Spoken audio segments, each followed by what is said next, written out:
Quand tu veux. Ah, c'est parti? Bon. C'est parti. Alors, on est au... C'est devenu le Conti, hein? C'est plus le petit Conti, là. Là, c'est redevenu le Continental. C'est le grand Continental du domaine du Loup Blanc.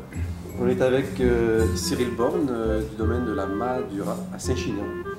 Cyril, tu as laissé ta jolie femme La blonde, qui est bien brune. Qui est bien brune, Nadia, avec les enfants. Ouais, exactement. Tu es venu dans notre morosité printanière. Regarde les enfants, j'espère qu'elle s'occupe pas de quelqu'un d'autre en même temps, mais bon, ça c'est... Vous faites d'un vin qui est de grande élégance, tout en finesse, précis, pointu, nuancé. Un peu presque typique même, je dirais. Ouais. C'est exactement ce qu'on nous a dit au départ dans les premières dégustations. Les gens disaient mais votre vin est atypique du Saint-Chinian. Alors que nous on mettait tout en œuvre pour essayer de faire le vin le plus typique qui soit, donc sans artifice technologique, etc. Et en cherchant vraiment à mettre les terroirs en valeur. Mais je crois que c'est tout le travail qu'on fait dans le vignoble fait qu'il y a une expression aussi des vins qui n'est pas la même.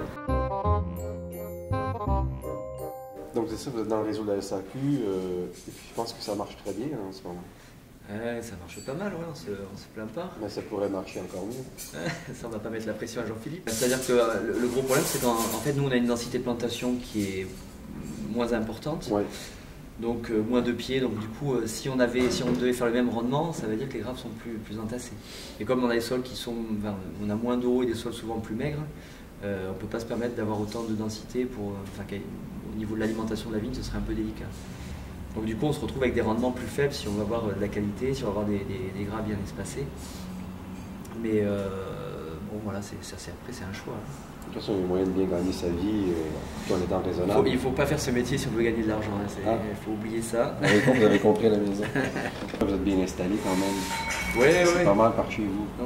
Ouais, non, sinon on le fait parce qu'on aime, qu'on a un environnement qui nous plaît, mais c'est vrai qu'on aimerait avoir la sérénité financière. C'est encore difficile après quand même tant d'années. Ouais, parce que quand on démarre, c'est pas un métier qui est fait pour démarrer de zéro. Donc quand on part de zéro comme ça, on sait qu'on sera déjà endetté à vie.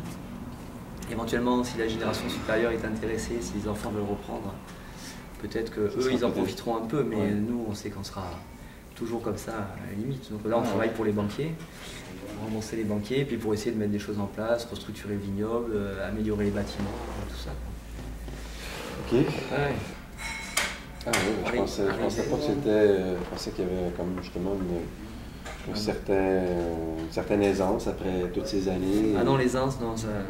C'est pour ça que quand on parle de reprise par les enfants, aujourd'hui les enfants ils voient plutôt le côté négatif, même s'ils sont attachés aux produits, qu'ils aiment déguster, qu'ils aiment l'environnement, les vignes, etc. Mais le fait de ne pas avoir les moyens de partir en vacances, de se payer tout ce qu'ils voudraient, tout ça, bon,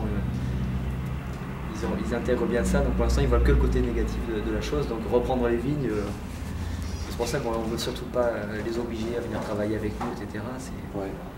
S'ils ont besoin d'argent de poche, ils peuvent le faire. Mais on les force. Donc c'est un mode de vie. C'est un mode de vie. Voilà. Mais je pense qu'après, bon, il faut qu'ils aillent voir ailleurs. Peut-être qu'un jour après, ils auront envie de revenir. Puis peut-être que d'ici là, les choses seront un peu plus installées, qu'il y aura un peu plus de facilité. C'est vrai que l'objectif, c'est de faire des vins qui soient pas des bêtes à concours, parce que faire des vins très impressionnants, des bombes atomiques visuellement et au niveau olfactif, c'est bien. Mais après, si on ne le voit pas, je vois pas trop l'intérêt.